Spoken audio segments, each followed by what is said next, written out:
welcome to the Massachusetts School of Law Educational Forum. Thank you for joining us. This program is brought to you by the Massachusetts School of Law and is seen nationwide. The topic for today's show is evolution and the intelligent design debate.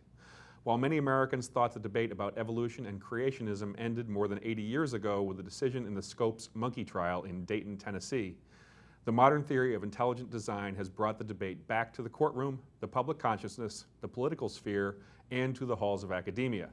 Today, those on the side of evolution argue that if the teaching of intelligent design belongs in the classroom at all, it belongs in philosophy or religion classrooms, not science classrooms.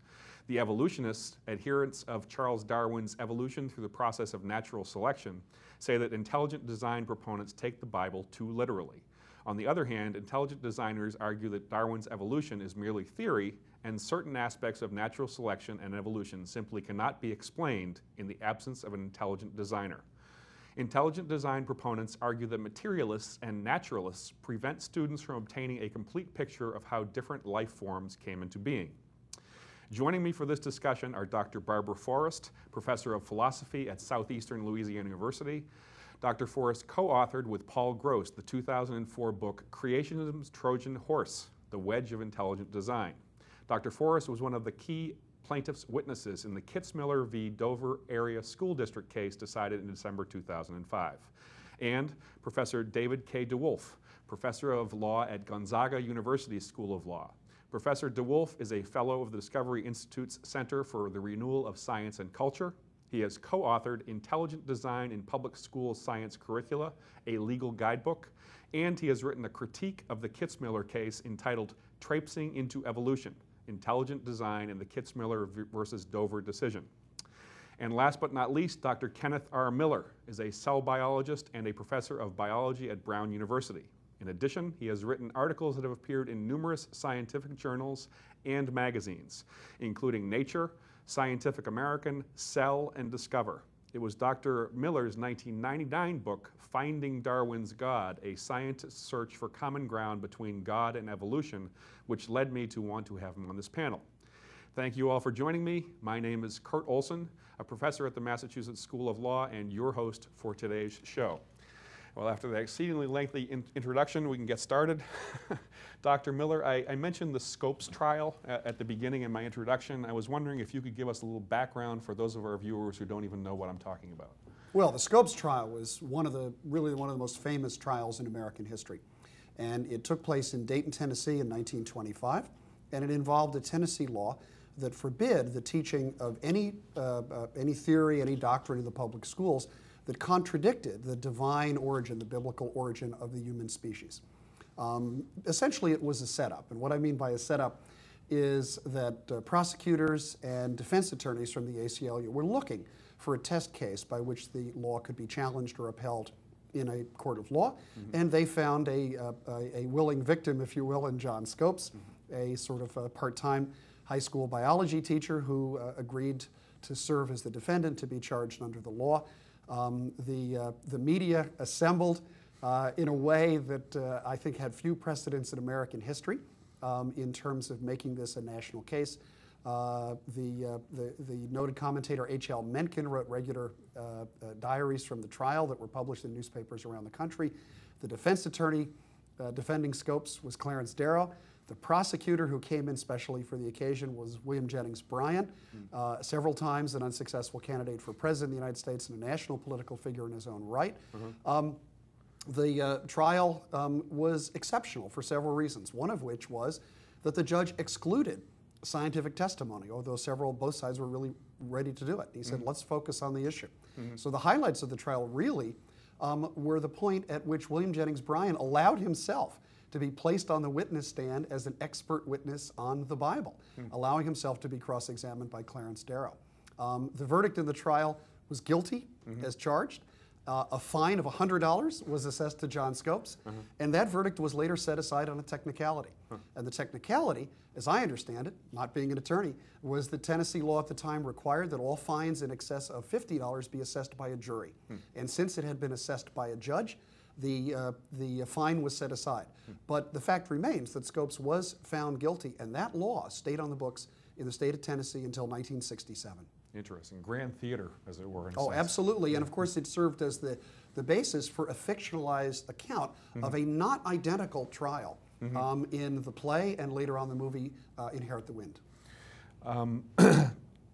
Professor DeWolf, I believe you wrote in your book about an Edmund or Edward Larson who essentially took issue with Inherit the Wind and its depiction of the Scopes monkey trial. Right. There are a lot of historical anomalies between the two.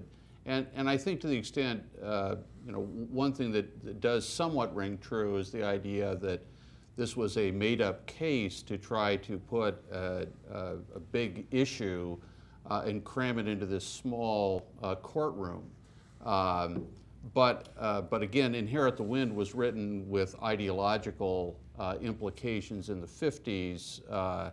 It had its own axe to grind and was not an accurate, as Ken said, it's not an accurate portrayal of what actually happened at the trial.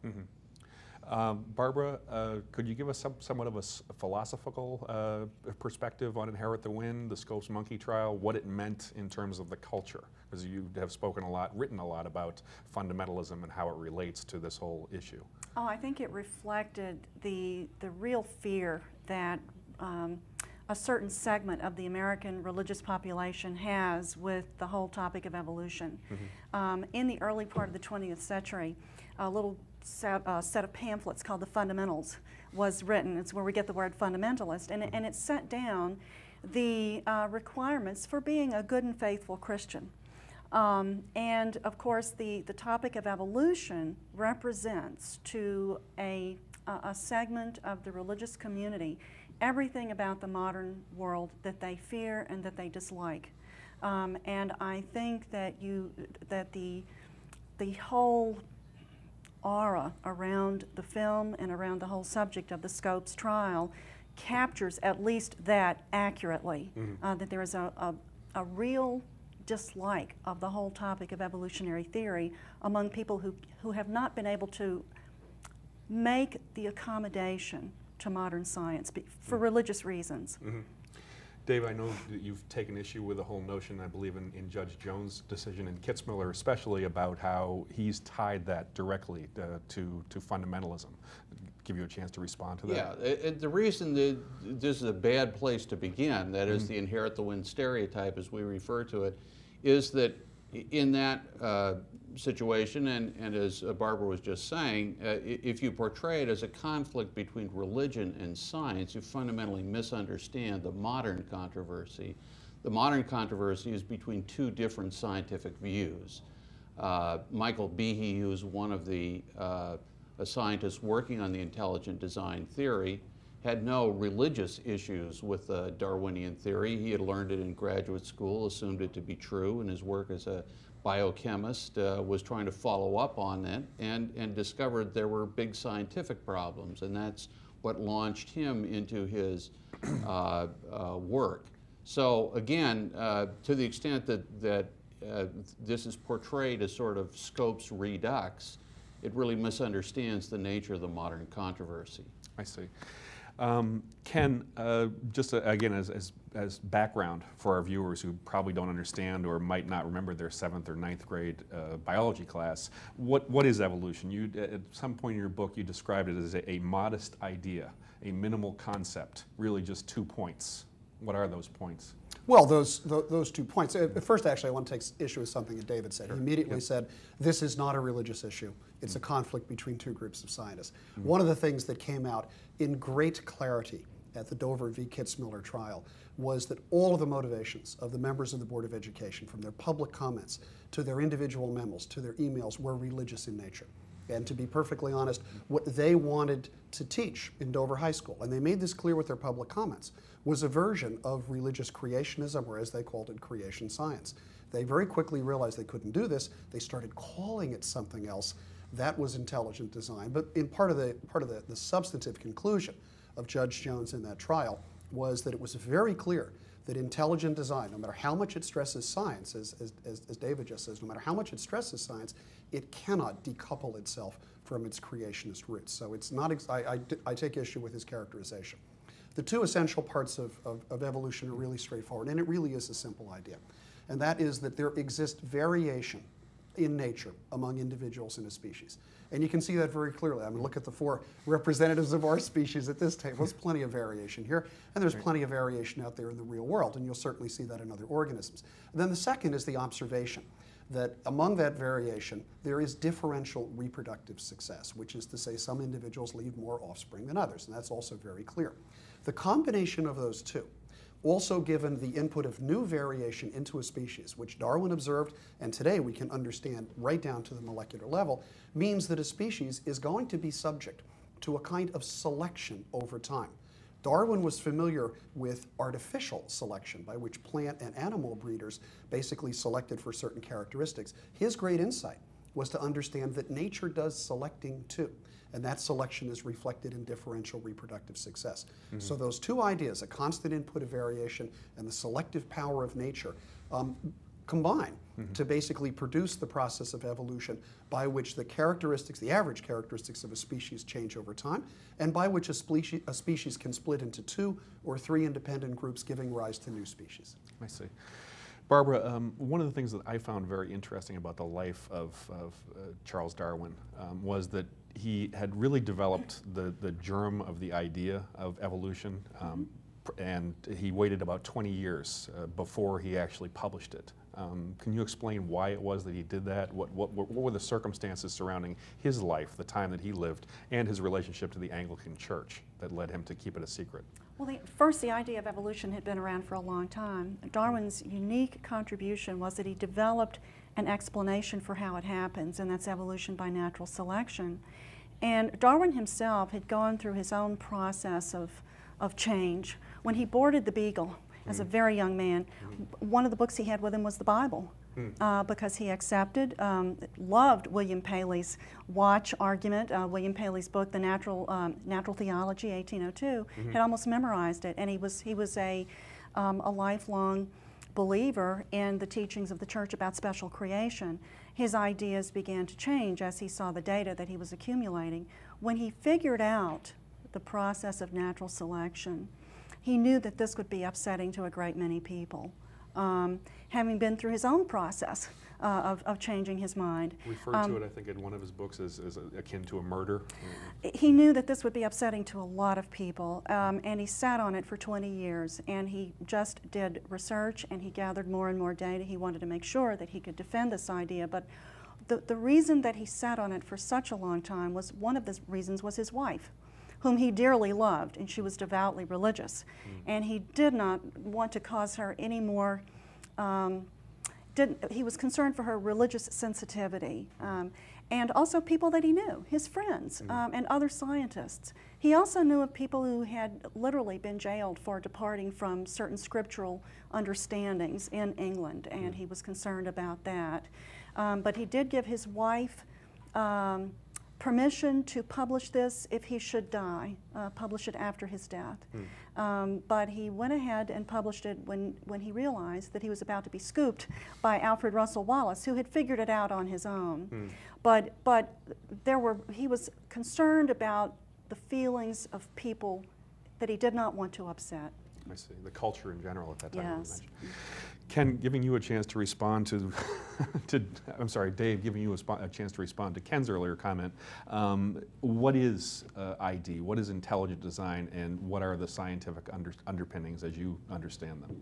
Well, I'd first of all agree with much of what Ken described in terms of evolution, that the process by which variation allows species to adapt, in some cases to form new groups that can't interbreed with other groups.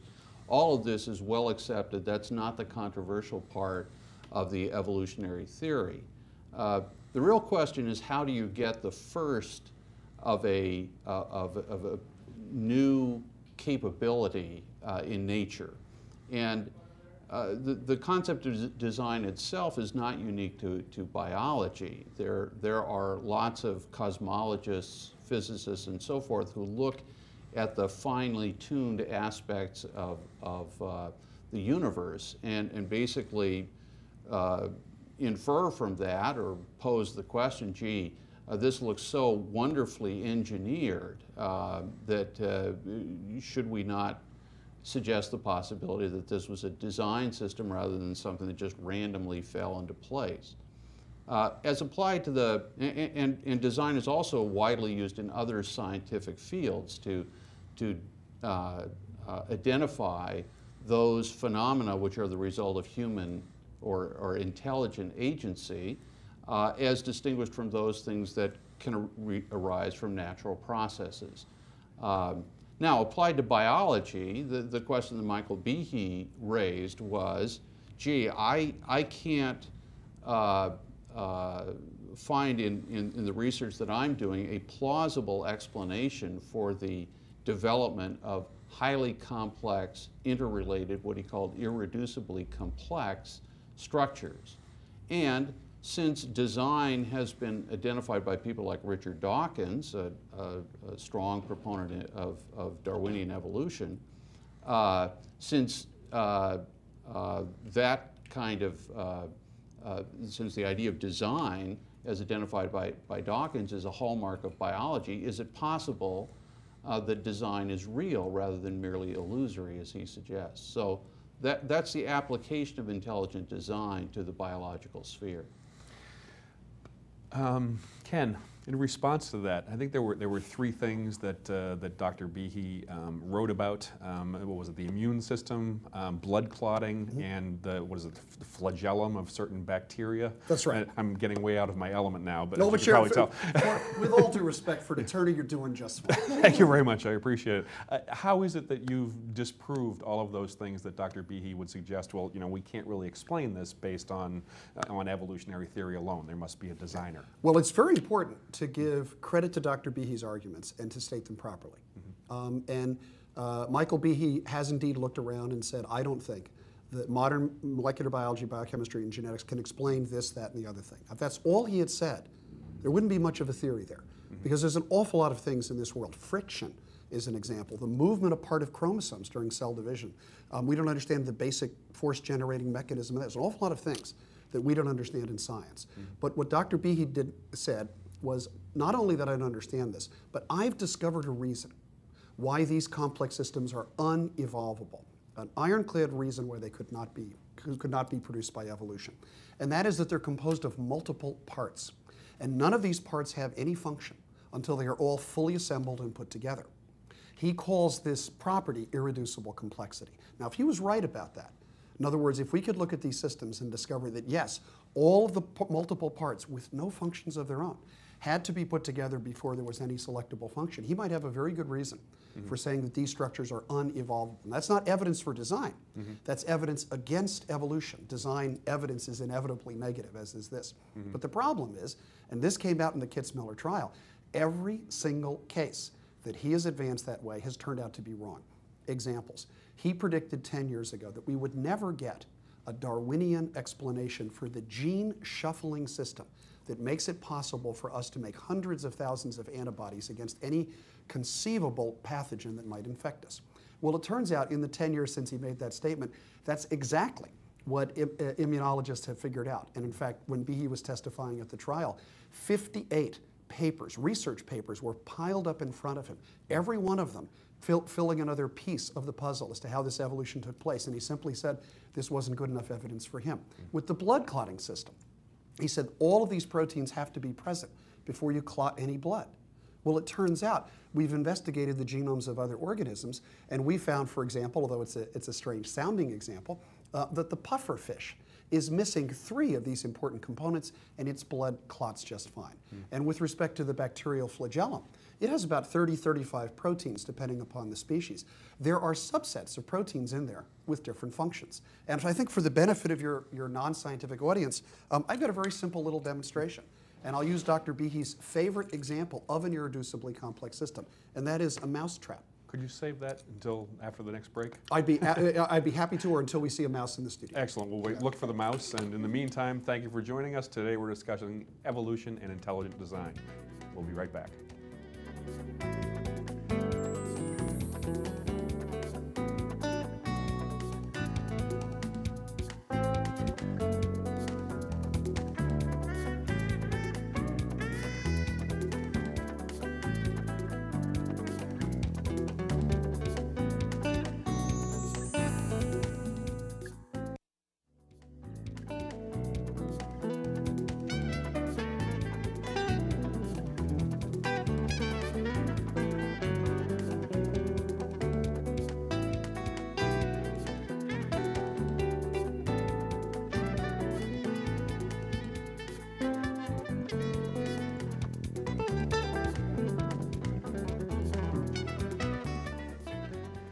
we're back on the Massachusetts School of Law Educational Forum. Today we're discussing evolution and intelligent design, and prior to the break, Dr. Miller was getting ready to show us a demonstration. If you'd go ahead. Absolutely. I have in my hand a very simple mousetrap, and this is actually Dr. Behe's favorite example, mechanical example of irreducible complexity. A mousetrap, of course, is designed to catch mice. And it has 5 parts. It has a little catch over here, it has a spring and a hammer, it has a bait holder, and it has the plate. And this is said by Dr. Behe to be irreducibly complex, because if any of these parts are missing, you can't catch any mice with it. And that's a perfectly valid point. He would argue the same thing happens in these micro machines that we see inside the cell. Can't catch any mice with them. And the point is that all the parts have to be assembled before you have any functionality. Now, there's an interesting thing. He's been making this argument for 10 years. It hasn't generated a single research publication that has even used the word irreducible complexity. It just hasn't impressed the scientific community. Why is that? Well, I think the answer is because the concept is wrong. And you can even use the mousetrap to show why it's wrong. I'm wearing a tie clip that looks like it's composed of a mousetrap. Now, it's not very elegant, but it does keep my tie in place. But what you'll see when I take this out is that this is a mousetrap from which I've removed 2 of the parts. I've removed the catch and the base holder. You can't catch any mice with this. But these 3 parts of the 5-part mousetrap are perfectly functional in a different context. And one context would be holding my tie on, another context would be serving as a large paperclip, and a final context that one of my friends used in high school would be as a viciously effective spitball launcher. And the point about all of this is this sort of functionality within the complicated system is actually something that we see biochemically at the level of the cell. So the central idea, and it is the core idea of intelligent design, this irreducible complexity, no pathway to evolution, turns out to be wrong. And it turns out to be wrong in every one of the cases that the advocates of intelligent design themselves have cited. That was very clear in the trial. It's been very clear in the scientific community, and that's why this idea, in terms of science, has literally gone nowhere. Dave, I know that you have talked before about how there are a number of research papers, in fact, that have been published, and in responding to Ken, I was wondering if you could let us know what some of those are. Sure. And I wish Michael Behe had been invited to be a scientific complement to this. I'm just a lawyer. I've tried to understand what I can about this. But what I can say is this. First of all, Ken and Michael Behe debated this very issue in a book published by the Cambridge University Press called Debating Design. This is a scientific debate that's going on. It's going on in very respectable places. Ken would also have to admit that he's a partisan. He's a Red Sox partisan, I understand, among other things. And when the Red Sox play the Yankees, they're out to beat the Yankees. And it's understandable that Ken is out to show that Michael Behe is wrong. But the point is that this is a scientific debate. And what was at stake in the Dover case should have been, actually, the narrow question whether this 90-second statement was unconstitutional. And it may be, as Ken said, that the people who put this statement forward had unconstitutional motives for putting it in.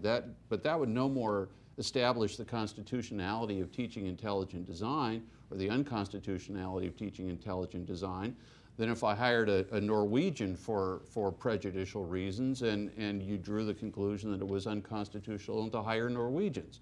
It simply doesn't follow. The point, though, is that there is a scientific debate. Michael Behe has responded to all of the criticisms of his theory, and this is the way that science normally progresses, through debate, through partisanship. That's fine. But there's no reason why you should characterize what Michael Behe is doing as being something other than a scientific venture. Now, let me jump into this, because this is a very important point, because the whole strategy of the Discovery Institute has been to argue that there's a debate in scientific community. Well, there's not much of a debate, for the very simple reason that the overwhelming weight of opinion, about 99.9% of working scientists certainly agree that these arguments have gone nowhere. And Dr. Behe, on the stand, under oath, in the Dover trial, admitted that he hadn't produced any research papers that even mentioned irreducible complexity or intelligent design. But I think that Dave said that as part of his amicus curiae brief, there were something like 80 scientists, or more than 80 scientists, but the interesting thing, brief, right? about Dave's amicus curiae brief is that he filed as an expert witness to the trial, and then he withdrew. He was not willing to come to court and be cross-examined. You're not speaking of me. I was never... Oh, I'm sorry. I have you confused with the other people from the Discovery Institute who were withdrawn from the trial. But here's the interesting point. If the way in which the scientific community settles controversial issues, as Dave quite rightly said, the way in which they settle them is by argument and debate within the scientific community. What is unusual, and what was unconstitutional in the Dover case, is to have one side appeal to the power of government to basically do an end run around science, ask for an intellectual subsidy, and basically say, no, we can't convince the scientific community, so we want to use the agencies and levers of government to force our point of view into the school classroom. And that has been the whole strategy behind intelligent design. And that's one of the reasons why courts say, gee, you don't want to wait for the normal scientific process to work. You want to use the levers of government to force your idea. Why? And the why turns out to be a religious motivation. Just let me get to Barbara for a second. I did, by the way, invite Professor Behe to be on the show, and he declined. And by way of continuing the baseball analogy, I would say that you're doing a great job as a pinch hitter. So, meanwhile, Barbara, I was wondering that one of the things that the people, proponents of intelligent design, would claim is that what they're trying to do is debunk the materialistic in science. Can you respond to whether or not that's true and why it's wrong if they're not correct? One of the complaints of creationists against science has always been that it's materialistic, right? And by materialistic, you mean something different than what I'm thinking of, like I'd like to buy a new car today. Right, it's very different, yeah. There are a couple of things that need to be distinguished. Okay. There is a philosophical viewpoint, an understanding of the world that is called materialism. It's very ancient, goes all the way back to the Greeks. And that simply is the idea that the material world and what emanates from the material world and its processes is the whole of reality. That there is, and of course that does not include the supernatural. So materialism as a comprehensive metaphysics is a view that excludes the supernatural. Okay. Science is not that. Science is not a metaphysics. Science is a methodology, right, that has enabled us to understand the natural world. Science has no choice except to deal with the material world, right, the physical world and the processes associated with it. The creationists and other people who cannot accept evolutionary theory paint the materialistic nature of science, its methodology, as something evil, as something which undercuts religious faith, as something that generates all of the evils of the modern world, which is a fairly preposterous proposition. But science has no choice except to deal with the world as they find it. We live in a physical world. And the creationists constantly conflate the methodology of science, which is more properly called a naturalistic methodology, which means that scientists look for natural explanations for the natural world, right? A fancy term for that is methodological naturalism. The intelligent design creationists conflate that with the idea that the comprehensive understanding of reality called philosophical naturalism, which is a materialistic worldview, right? That the supernatural does not exist. They are not the same. Science behaves, or scientists conduct themselves as though nothing else existed. Why? Because there is no epistemology for knowing the supernatural. There's no methodology for showing that there is a epistemology or a methodology. The creationists, though, would have people think that the methodology of science is exactly the same, that it commits people to rejecting a belief in God, which is not the case at all. There are millions of counterexamples walking around who will tell you that they accept modern science, they also live meaningful religious lives. That's the objection to materialism. I see. Dave, I know there were a few things that Barbara said and that Ken had said earlier that you probably wanted to respond to. I noticed the term evil was used, so I figured you would like to get to that. Just to respond to what Barbara said, you know, first of all, take a guy like Michael Behe. He certainly doesn't argue that science is evil. He's a scientist. That's what he does, and it is his pursuit of scientific questions that led him to pose the issue of design.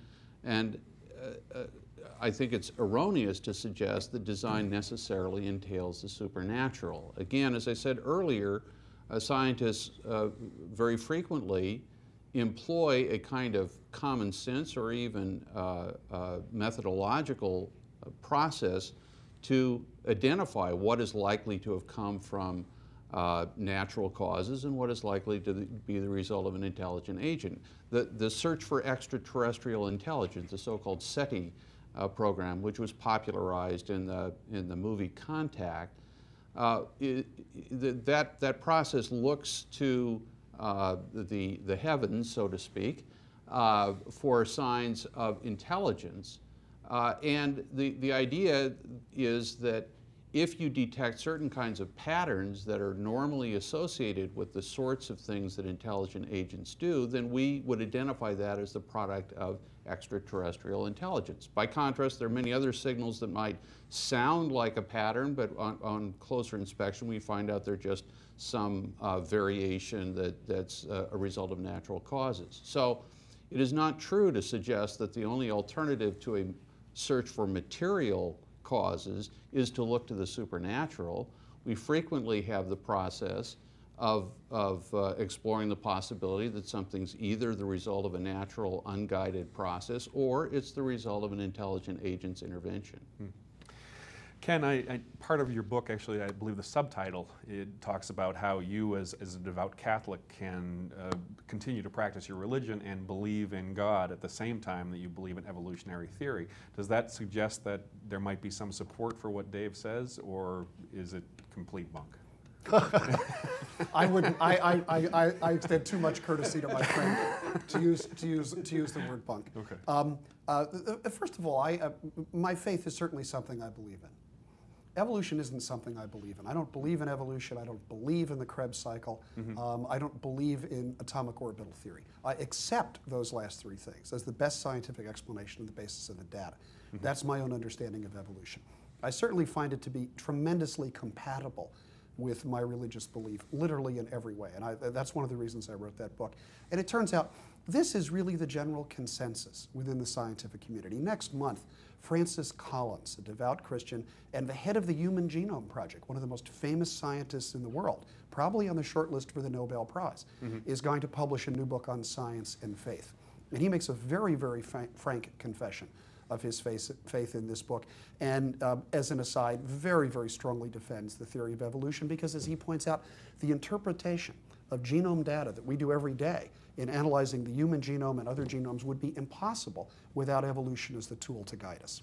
The other point is that Dave just mentioned that we've heard Dr. Behe's name again and again, that the belief or acceptance of the idea of design doesn't imply that the designer is supernatural. Well, one of the really interesting things about the Dover trials that there were 3 expert witnesses for the side defending intelligent design of the Dover Board of Education. Every one of those expert witnesses in court said the designer had to be supernatural. Dr. Behe said it was implausible, not believable, that the designer could be natural, therefore he had to be supernatural. Scott Minnick said, a microbiology professor from the University of Idaho, said that for intelligent design to be considered science, we have to change the ground rules of science to include the supernatural. And Stephen William Fuller, another expert witness for the defense in this case, said the entire project of ID, its whole goal, is to change the ground rules of science to make supernatural ideas an accepted part of science. So the notion that designer doesn't imply the supernatural actually was refuted not by us, not by expert witnesses on our side, but by the very scientists and expert witnesses whom David was citing. Barbara, we've spoken before a little bit about Dembski, I believe his name is, and he talks about how there are certain mathematical implications that might explain something about design theory. Is any of that credible based on the research that you've done? Because your book is highly footnoted and very well researched.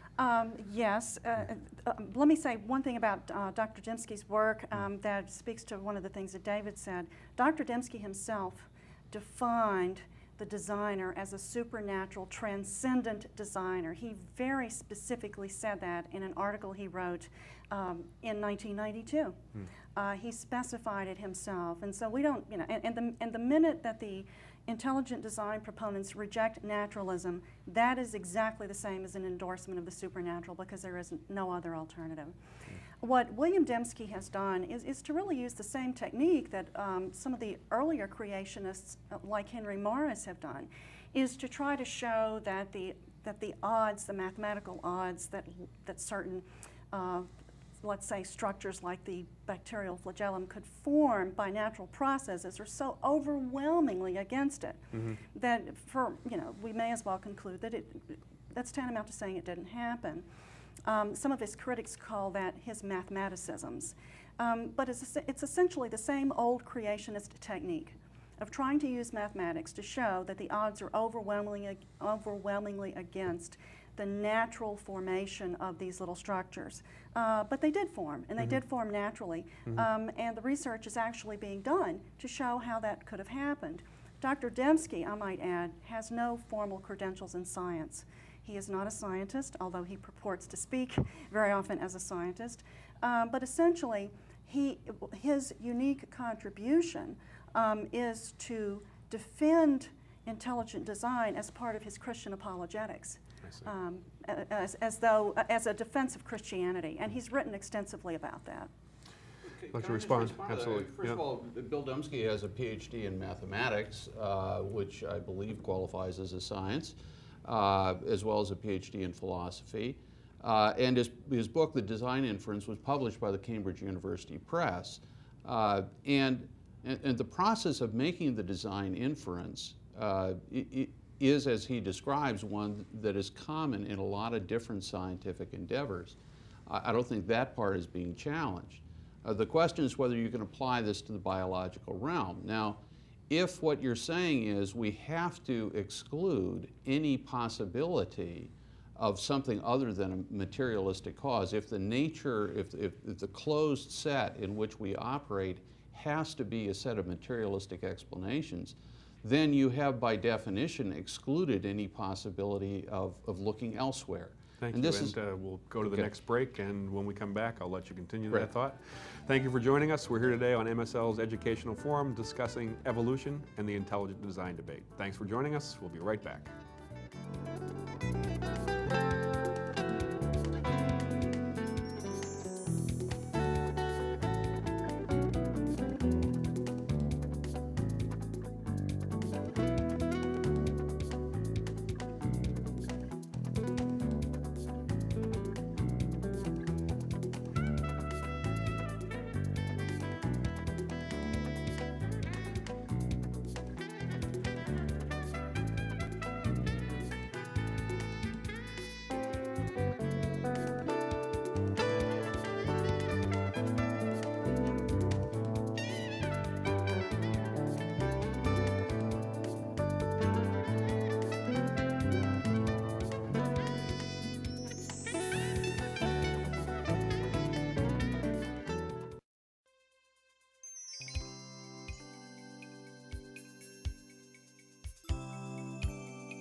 And we're back with MSL's Educational Forum. Today we're discussing evolution and the intelligent design debate. And continuing with the debate, I offered Dave the opportunity to finish his thought prior to the last break.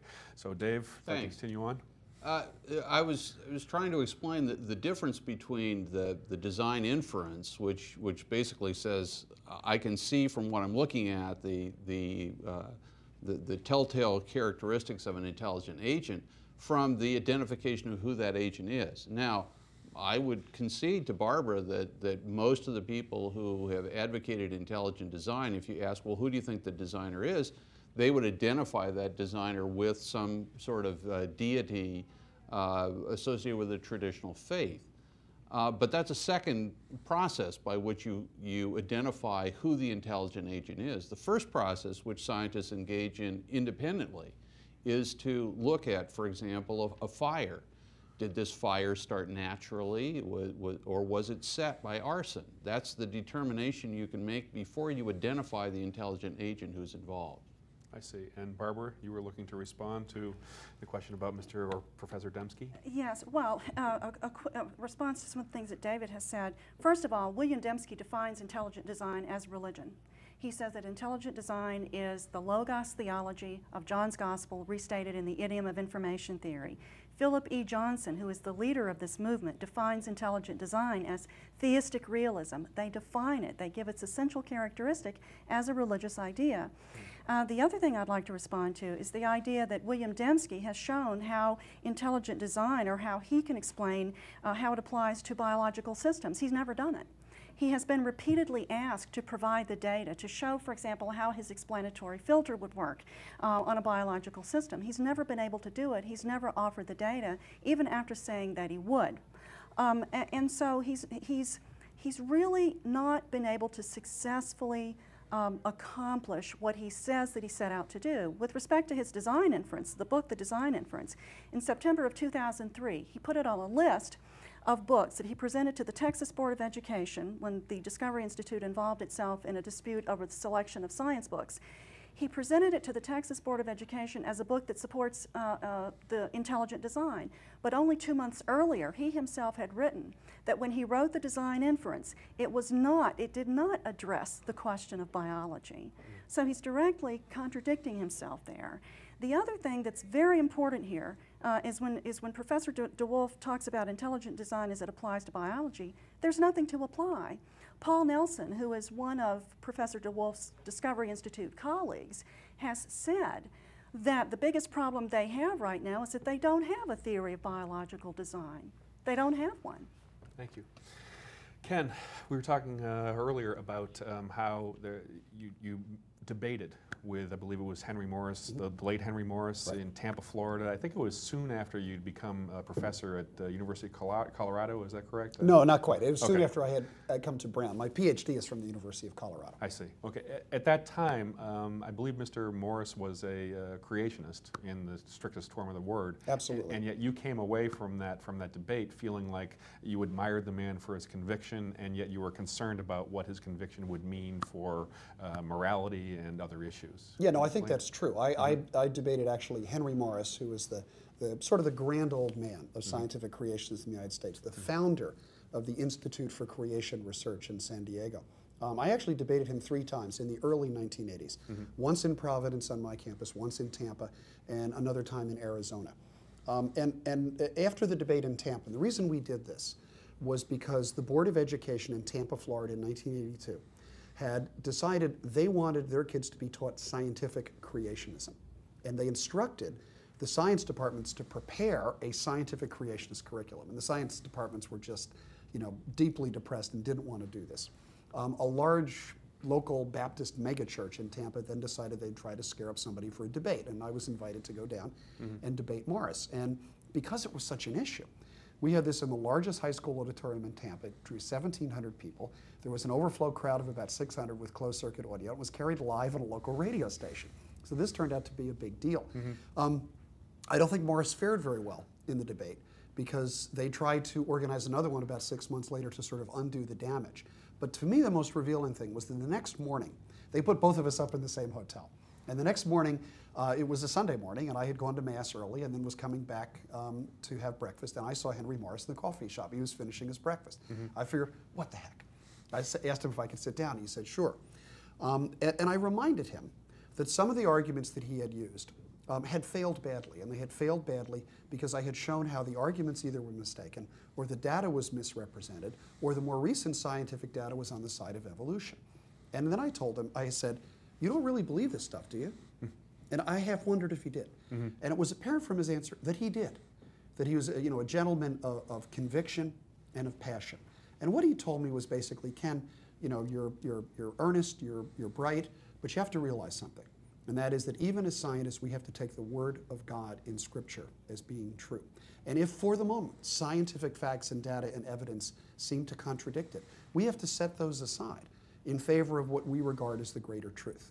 Now, I admired him in terms of conviction, but as a scientist and as a believer, I happen to think that faith and reason are both gifts from God, and therefore ultimately there ought not to be a conflict between science and religion. That really set me to thinking, and it's one of the reasons I wrote the book that you cited earlier. I see. Dave, I know one of the concerns among devout Christians is that a belief in evolution will eventually lead down this slippery slope that we lawyers like to use, where essentially morality and ethics and personal responsibility go out the window. How can we prevent that from happening and make it sort of jibe, make it still comport with notions of evolution and scientific theory? Well, let me first find a little common ground with Ken Miller here, that I think that science has to pursue the scientific questions wherever they go. In fact, that's what we at the Discovery Institute have been arguing since we started on this project. And in fact, it's frequently people on the other side who want to put boundaries on where science can go because they want to constrain it in some way. And we say, let the evidence take you wherever it goes. Let's have a free and open discussion of this issue. What implications it has for religion or for anti-religion is not for the scientists to have to worry about. But I do think we have to recognize that there are implications that people do derive from scientific theories like the Big Bang, for example, or recently Anthony Flew, the famous atheist, a British philosopher atheist who was essentially convinced from studying DNA and reading Michael Behe's book, actually, that there was something more to the universe than purely material causes. There's no question that there are implications, whether it is someone who studies Darwin's theory of evolution and finds, gee, this is a more plausible explanation than some kind of creation story that I've heard.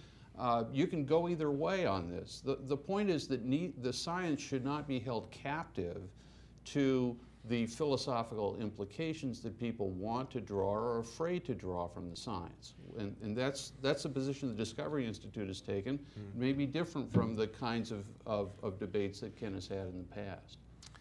Professor DeWolf, Barbara complained in his book, Traipsing Toward Evolution, I believe it was, that part of the problem that he had with Judge Jones' decision was that he inquired into the motivation of those people who testified on behalf of intelligent design, but he failed to inquire into motivations of the witnesses on behalf of the plaintiffs, in particular you. I guess Dave just mentioned that atheism enters into this picture, and how is it that you can square your religious beliefs, whatever they happen to be, with evolution, and why should the judge not inquire into your motivations? I've never made my religious beliefs an issue, unlike the people at the Discovery Institute. Okay. It is they who have made religious belief an issue because they talk about it at every turn. They have defined intelligent design in terms of religion. They have explained that there's a document called the Wedge Strategy. It is a planning document, a tactical document that was drawn up for fundraising purposes by the Discovery Institute, and it explains its strategy over a period of 20 years. That strategy is explained in overtly religious language. So, and when you don't have a science program, and when you don't have any research, and when you have a scientist like Michael Behe, who has never ever incorporated the use of intelligent design into his professional work as a biochemist, you have to look at the only thing these people have, and that is their religious motives and their religious goals, which they have made the issue. It is the flaw in the criticism that they are making against me is that I have never made religion an issue. It is they who have done that. What I have done, and why they tried to keep me out of the trial, why the other side tried to keep me off the bench, the witness stand, is because I just simply tell people what the Discovery Institute creationists themselves have said. It is they who make religion an issue, not me. I see. Ken, I was wondering, do you have a particular complaint with what was the subject of the Kitzmiller case? I guess there was an announcement that the school board suggested that biology teachers in the 9th grade ought to read to students. And basically it said evolution is just a theory, it's not a fact, and then it went on to say that, by the way, if you'd like to look up this notion of intelligent design, you can do that, and there's a book called Of Pandas and People. What's the problem with that from a constitutional standpoint or from a scientific standpoint? Well, sure. I not being a constitutional lawyer, I'll just tell you what I think as an American citizen, the problem with it. It was a 4-paragraph statement. And the school teachers in Dover, there's only 4 of them, biology teachers in Dover, refused to read it. And the reason they refused to read it is because they pointed out that to become teachers in the state of Pennsylvania, they had to sign on to the Pennsylvania Teacher Code of Ethics. And one part of that was a promise in which the teacher said that they would never knowingly present false information to a student. They said, this statement is loaded with false information. We would violate our oath. Therefore, the board instructed the superintendent, the assistant superintendent, to go into the schools and read the statement to the classes, all 4 paragraphs, while the teacher stood out in the hallway, basically. And the way those 4 paragraphs read is very interesting. First of all, it tells students, we're required to teach you about evolution because it's in the Pennsylvania state standard, sort of we don't want to do this, but we gotta. The second thing is it reminds students that evolution is just a theory and it's filled with gaps and contradictions and there's all sorts of problems. Then it tells them, by the way, there is this other really great theory called intelligent design. The statement had lots of criticism of evolution and misrepresentation, but not a single criticism of intelligent design, as if it was the hot new thing. It mentioned that there were 2 classroom sets of this book, Pandas and People, in the library. Go read it if you want to find out. And then it concluded that, by the way, we got to test you on the evolution because it's in the state standards, just to remind kids with that. Now, what's the problem with that? I can see at least 3 problems.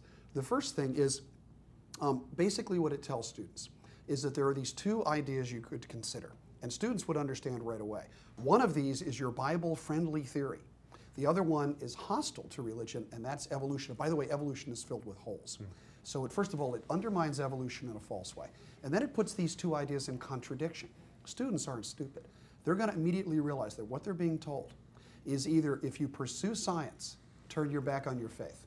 Or if you want to keep your religious convictions, turn your back on mainstream science because you can't really trust it. Thanks, and follow Ken. this sort of thing. I'd like to get to Dave's response to that since we're coming close to the end. Sure, the Discovery Institute was never in favor of the policy that the Dover School Board adopted for a lot of the reasons that Ken mentioned, that is the opposition of the teachers to the policy, the fact that it wasn't a fair statement of the state of the scientific debate over evolution. But we think in a positive-sum game here, which education should be, this debate should serve to motivate students to learn more about DNA, to learn more about the mechanisms by which cells operate. If we're going to do that, we need to give them a fair description of this scientific debate. And our criticism of Judge Jones was that he wasn't moving in that direction. And we think that that's where ultimately the law will go, is to encourage a full and fair debate of the scientific questions that are involved. And Barbara, to you for a last thought, why is it that this is a problem? In a fair world, shouldn't we present both these views? You've just seen a very good example of the strategy because Professor DeWolf is part of it, despite the fact that intelligent design has been thoroughly exposed as a religious belief in the words of its own proponents, and that its scientific claims have been thoroughly debunked. He still stays on the talking point, on message, that this is a scientific debate. And so this is a perfect example, and this has been going on in creationism for 40 years. No matter what you present scientifically, they don't accept it, and they stay right on target. Dave, back to you for one last thought. Well, I would invite people to go to the Discovery Institute website. In particular, look for the MP3 files of a debate between Steve Meyer and Peter Ward, a biologist and astrobiologist at the University of Washington. It's a great chance to learn more about this issue. Thanks for joining us. We've had a great show today. I appreciate it, and we'll see you next time on the Educational Forum.